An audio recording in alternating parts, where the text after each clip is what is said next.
So another way to be able to identify the cranial nerves, or that I want you to be able to identify the cranial nerves, is by looking at them from within the cranial fossa.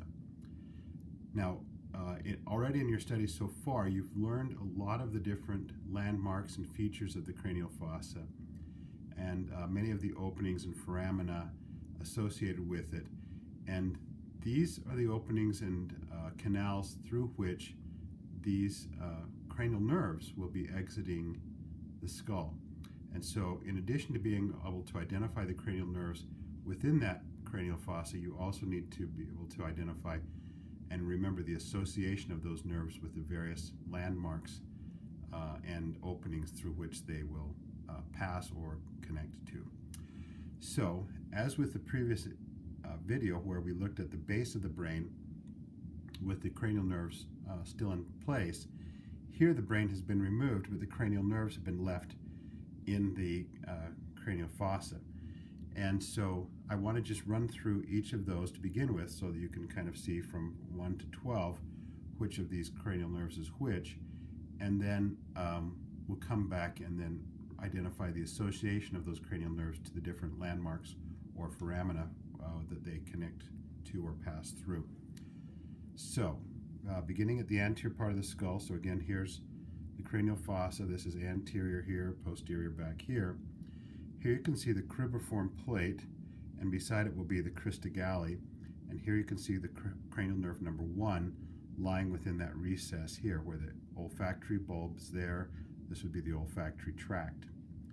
Moving back from there, we encounter cranial nerve number 2.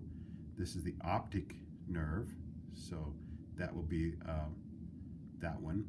Then as we go back from there, we should find cranial nerve number 3, oculomotor. Okay, and that one is actually this nerve right here, just underneath this cerebral vessel. That's cranial nerve number 3, oculomotor. 4 is going to be this small thread that you can just kind of see right there. That's 4. And then here's 5. That's the trigeminal. So 4 was trochlear, 5 is trigeminal, this trunk. And on this side, you can see that trunk here. It comes underneath this little piece of dura. And then on that side, I'm going to just move this over so you can see a little bit better. You can see how it expands into this ganglion as I described in the previous video, and then how it has these 3 branches coming off. So you can see this branch heading forward, that branch there, and that one. That first top branch there is going to be V1, the ophthalmic branch of the trigeminal. That will be V2, the maxillary branch of the trigeminal, and this is V3, the mandibular branch of the trigeminal. So that's cranial nerve number 5. Then cranial nerve 6 is this one right here. That's abducens. Okay, here and here. 7 and 8 are the facial and the vestibulocochlear, and that's these 2 nerves right here. You can see 2 sort of bundles coming in right there. The front one is 7, the back one is 8. Okay, and then we see cranial nerves 9, 10, 11, and 12. So 9, 10, 11, and 12. So glossopharyngeal, vagus, accessory, and hypoglossal. Okay, so let's go back quickly and just kind of identify the parts of this cranial fossa and the bones of the skull that these cranial nerves are associated with. Olfactory, as I mentioned, will be associated with the ethmoid bone and the cribriform plate.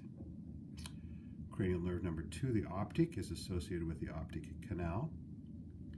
Cranial nerve 3, 4, and 6 will pass through the inferior orbital foramen. Supraorbital fissure. Superior orbital fissure. I'll get that right. Okay, superior orbital fissure. Sorry. So oculomotor, trochlear, abducens all pass through superior orbital fissure. Also passing through superior orbital fissure is V1, the ophthalmic branch of the trigeminal. That also passes through the superior orbital fissure.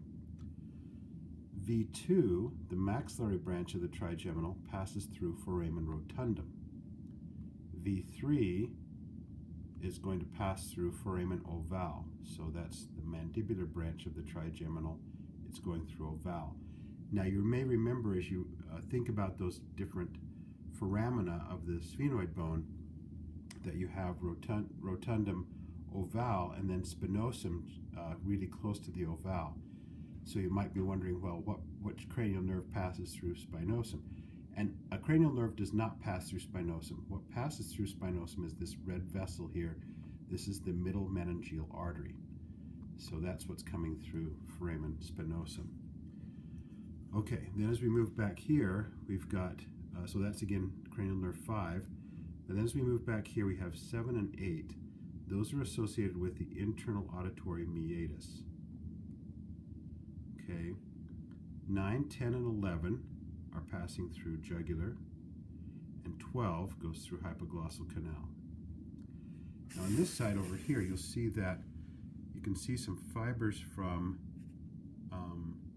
11, this is the spinal accessory, that are coming down through the foramen magnum. And in fact, sometimes there will be some fibers of hypoglossal that will be through the foramen magnum, but you'll kind of see that those are kind of exceptions. Okay, so those are the cranial nerves as you can see them within the anterior cranial fossa.